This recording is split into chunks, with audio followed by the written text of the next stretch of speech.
The airport buzzed with the usual daytime chaos. Rolling suitcases humming across polished floors, announcements echoing through wide corridors, and travelers dragging their stories from one terminal to another. But amid all that motion, Adrian Marvell stood completely still, like a misplaced statue carved out of exhaustion and loneliness. His suit was immaculate, his posture sharp, his name one that usually summoned respect in corporate conferences around the world, but today his confidence sat cracked beneath the weight of something he could not outrun. It was the kind of heaviness that made the world blur around the edges, the kind that hid behind a businessman's perfect tie knot. And then came a tug, small, unexpected, and almost unreal, on the sleeve of his coat. A tiny hand, a soft voice no louder than a whisper in the middle of the bustling airport. "Are you lost too, mister?" asked the little girl with feather-light innocence, her eyes reflecting the untouched honesty that adults forget somewhere along the road of life. And something inside Adrian shattered. If you believe in kindness, healing, and second chances, then please take a moment to like, comment, share, and subscribe to Stories of Kindness. Your support brings more heart-touching stories to life.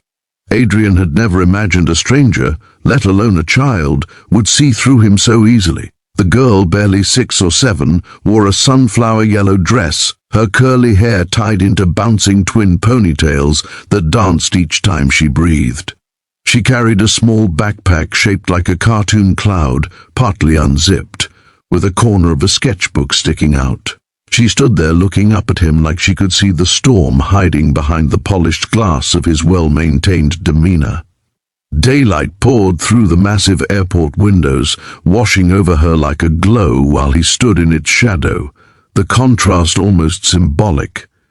He had come to this airport not for a meeting, not for business, but to escape one truth he had been unable to face. His mother's funeral was yesterday. He had not attended. He had told himself he was too busy, too responsible, too important to pause the world he ran, but deep down he knew it was grief, guilt, and fear tangled into a knot he could not untie. And the moment his assistant confirmed the flight was ready, he had rushed out like someone sprinting from their own reflection. But the closer he came to boarding, the more hollow he felt, as if he were walking into a version of life that meant nothing anymore. And then this little girl appeared. Her mother seemed nowhere around. Adrian looked down, feeling the unfamiliar squeeze of concern. The girl didn't seem scared or upset. She simply watched him the way children observe butterflies, curious and unfiltered. She hugged her cloud-shaped backpack tightly, as if it carried the whole world inside it. He forced a breath and tried to look composed, but his hands shook slightly. He had not slept properly in days. The guilt of skipping the funeral had followed him like a cold shadow, whispering that he would regret it forever. He wondered how this child could see the truth that adults missed easily. The girl continued staring, her expression thoughtful. Her innocent gaze made memories rush into him, memories of his mother waking him early on school days, brushing his hair, packing his lunch, telling him that success meant nothing if he couldn't be gentle. But he had not been gentle in years. He had become a machine, fast, productive, emotionless, a CEO who attended conferences but missed the last phone call his mother ever made to him. The girl shifted her weight, glanced around, then back at him as if deciding something. She opened her backpack and pulled out her tiny sketchbook. Inside, pages were filled with colorful crayon drawings, flowers, people, skies, animals, some happy, some messy, all overflowing with the innocence only childhood could craft. She flipped to a page depicting a person standing, alone under a bright sun, a small figure reaching up to hold their hand. It was simple but strangely symbolic. She lifted the book for him to see, smiling softly as if gifting him something precious. For a moment, Adrian forgot the world. He forgot emails, projects, meetings, titles. He forgot the storm inside him. He only felt the quiet presence of a child who didn't know his name but saw him more clearly than anyone had in years. He crouched slowly so he could be at her level. His chest tightened with emotions he had buried under business success and corporate armor. He looked at her drawing again, and something warm and painful flickered in his heart. This simple crayon sketch hit him harder than any award, achievement, or speech he had given. He asked her name, and she replied with a bright smile and a shy lift of her shoulders as she pointed to a name tag on her backpack, Marin. The letters were drawn in colorful marker strokes, some uneven, some backwards, like a child's handwriting often is. She didn't need to say anything. Her presence spoke enough. He noticed she was standing near a set of seats labeled Domestic Arrivals. She might have been waiting for someone, and suddenly, for the first time in days, he felt responsible for something real, something human. He asked gently where her parents were. She pointed to a nearby coffee stand where a woman stood anxiously scanning the crowd, her expression panicked. Before he could even think, Marin ran toward her mother, waving her small hand. Her mom rushed forward, hugging her tightly, relief flooding her face. The mother turned toward Adrian and thanked him repeatedly, though he hadn't actually done anything except stand there like he himself was lost. But Marin tugged her mother's sleeve, looked back at him and said something to her. The mother softened, walked forward, and offered Adrian a warm but knowing smile, the kind adults reserve for strangers who unknowingly help their children feel safe. With a grateful nod, she guided Marin away. But Marin didn't leave without one last gesture.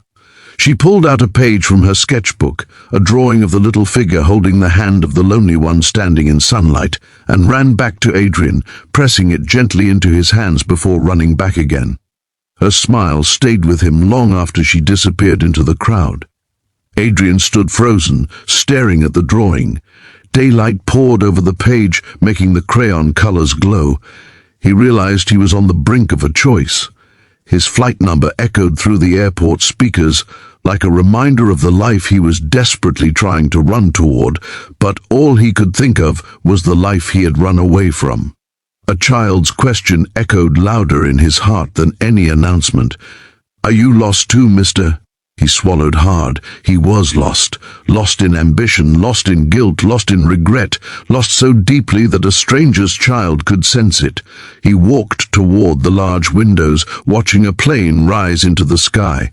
His own flight was boarding. His assistant would be expecting him to appear. But for the first time, Adrian didn't care about expectations. He cared about the drawing in his hands. He cared about the warmth in Marin's eyes. He cared about the memory of his mother standing in the kitchen, sunlight behind her, telling him that the world was full of second chances if he was brave enough to take them. He walked slowly to the counter, spoke quietly to the airline representative, and requested to cancel his ticket. The staff member looked surprised, but he processed the request. Adrian turned away from the gate with a strange lightness spreading inside him. He headed toward the exit of the airport, walking past crowds and announcements and rolling suitcases, each step feeling like a step back toward humanity. Outside, the daylight wrapped him gently like a long-forgotten embrace. He took out his phone and dialed his sister. She answered in tears, her voice trembling as she asked where he had been, why he hadn't come, why he had left her alone yesterday. His throat tightened, but he spoke softly, honestly, with a warmth he hadn't used in a long time. He apologized from the deepest part of his heart, and for the first time his sister didn't hear the CEO, she heard her brother. When he reached home, he placed Marin's drawing on his desk. He sat beside the window as sunlight washed the room, thinking deeply.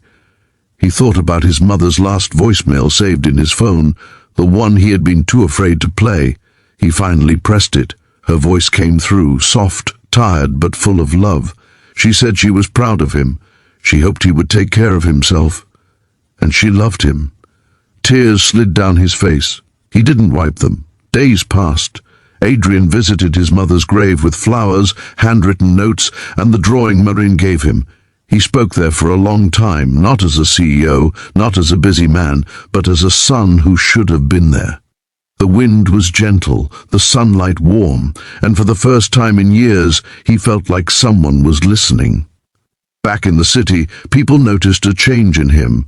He greeted employees warmly, he took breaks, he smiled, he volunteered, he reconnected with old friends, he apologized where he needed to, he forgave where he could.